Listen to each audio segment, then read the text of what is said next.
আলু মরিচ বানাতে গিয়ে প্রথমেই কড়াইতে রিফাইন তেল দিয়ে নিচ্ছি, দিয়ে ঘি দিয়ে মিশিয়ে নিচ্ছি রিফাইন তেল। তেল ঘি ভালো মতো গরম হয়ে গেলে ফুটলে এতে গোটা জিরে দিয়ে দিলাম। গোটা জিরে থেকে খুব সুন্দর গন্ধ বেরোলে, একটা ভাজা গন্ধ বেরোলে এতে সেদ্ধ করে ডুমো ডুমো করে কাটা আলু দিয়ে দিলাম।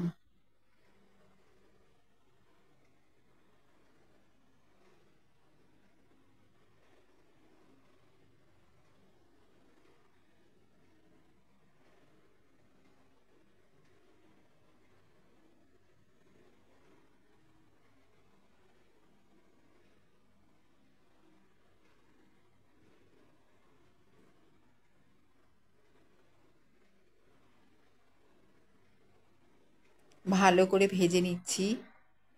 ঘি জিরে ভাজার সঙ্গে আলু খুব ভালো করে লাল লাল মতো ভাজা হবে। বলতে গেলে একটু পোড়া পোড়া ভাজাটা হবে, তাহলেই এর স্বাদটা ভুলবে। এখানে আমি গোটা লঙ্কা, কাঁচা লঙ্কা আর লবণ দিয়ে দিলাম।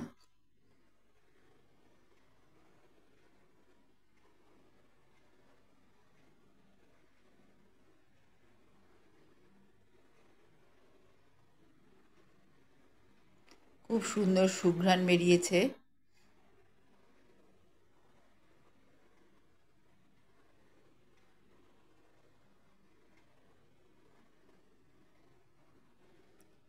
বেশ লাল লাল মতো ভাজা হয়ে গেল।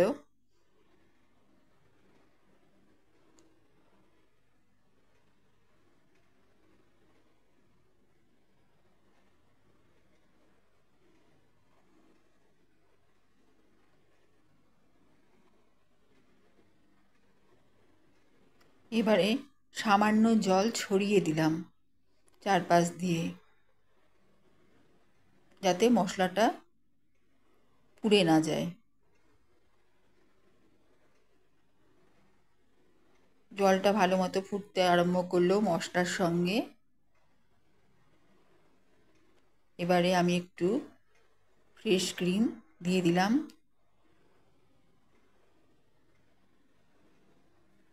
একটু দুধ দিয়ে দিলাম ফ্রেশ ক্রিমের সঙ্গে, আর দিলাম কাসুরি মেথি। পুরোটাই টেনে নিয়েছে আলুতে। এবারে এতে আমি একটু সুঘ্রাণের জন্য বাটার দিয়ে দিলাম, এতে একটা লোভনীয় ফ্লেভার আসে। আর দিলাম গোলমরিচের গুঁড়ো।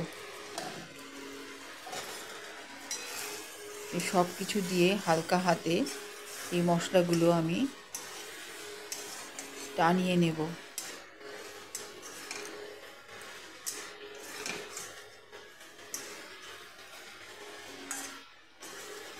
যাতে মশলাগুলো আলুর গায়ে ধরে যায়।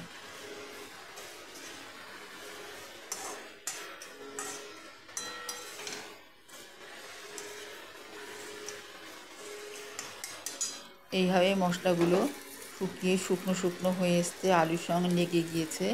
এবার আমি একটু সামান্য চিনি দিয়ে দিলাম। আলু মশলাতে বেশ ভাজা ভাজা হয়ে গেল, সুঘ্রাণ ছড়াচ্ছে।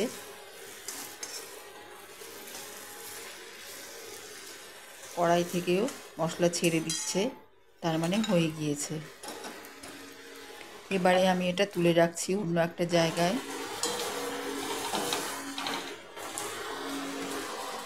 এই যে আলুর গায়ে মশলাগুলো লেগে আছে, এইটা বেশিক্ষণ বাতাসে থাকলে ড্রাই হয়ে যাবে, সেটা যাতে না হয় ওই জন্য আলুগুলো তুলে ওই মশলা মাখা কড়াইয়ের মধ্যে আর কিছুটা রিফাইন তেল আর ঘি দিয়ে সামান্য জল দিয়ে দিলাম। তার আগে শুকনো লঙ্কা ফোড়ন দিলাম একটু ঝাল ঝাল হওয়ার জন্য।